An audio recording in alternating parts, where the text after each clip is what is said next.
And then you talk about the young generation, like these kids that are going to, like you, become diehard Miami fans because they have something to really root for. When Mario Cristobal got this job, I think we all thought, okay, if anyone's going to do it, it's him. But it was still a big if because, like you said, it had been so long. What do you think have been maybe one or two or maybe three things, three keys that Mario Cristobal's done that have differentiated him from the guys that came before, the many guys that came before that were qualified but could not get Miami back to this point? It's a great question. No one's ever asked me that, actually. Oh, We talk Oh, about here we this every day. go. Wheels are turning. So really good question. I'm going to think about it. But I'm putting you on the I would spot. say one thing that separates Mario not only from the guys that failed before him, but even the guys that succeeded before him, the championship coaches, is his specialty is recruiting offensive linemen and recruiting offensive linemen from out of state.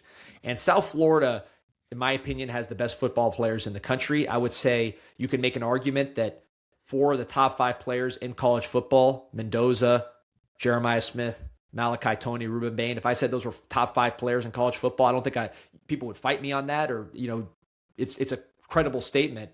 They're all from Miami, right? At least four of the top 10. So it shows you how much talent's here, but there's not a lot of EMACs walking around, right? There's just not a lot of offensive lineman talent here. It's too hot. You can't gain weight down there. It's too hot. Right. That's right. That is true. That is true. And a lot of those guys play defensive line, right? So there's not a lot of offensive line talent in this city. So when your strength as a coach and a recruiter and talent acquirer is Mario Cristobal is going out and getting offensive linemen, well, now you are correcting the biggest weakness and replacing it with a strength.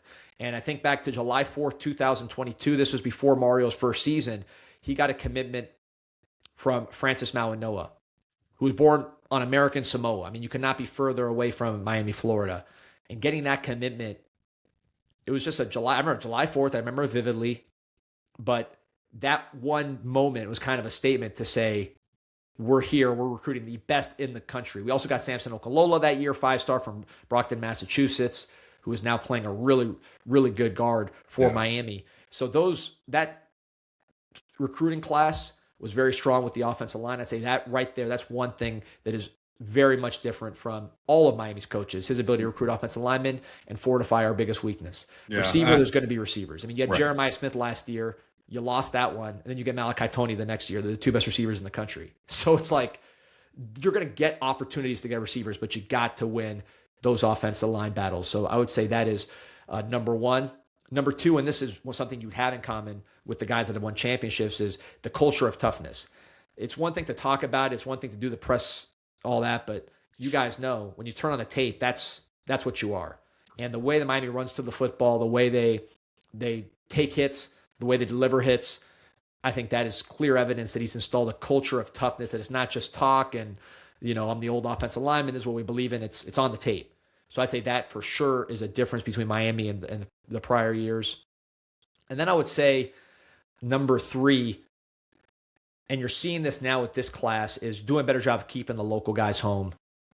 We talked about Malachi Tony a bunch here, Ruben Bain, Mark Fletcher, Armando Blunt, and Wesley Basaint, OJ Frederic. These are Bryce Fitzgerald. These are local guys that are making a huge, huge difference on this team. And you still don't have it exactly where it needs to be. You can't have a Jeremiah Smith leaving town or other guys from Miami winning the Heisman. Like, you got to clean some of that up, but certainly doing a better job than your predecessors in that front.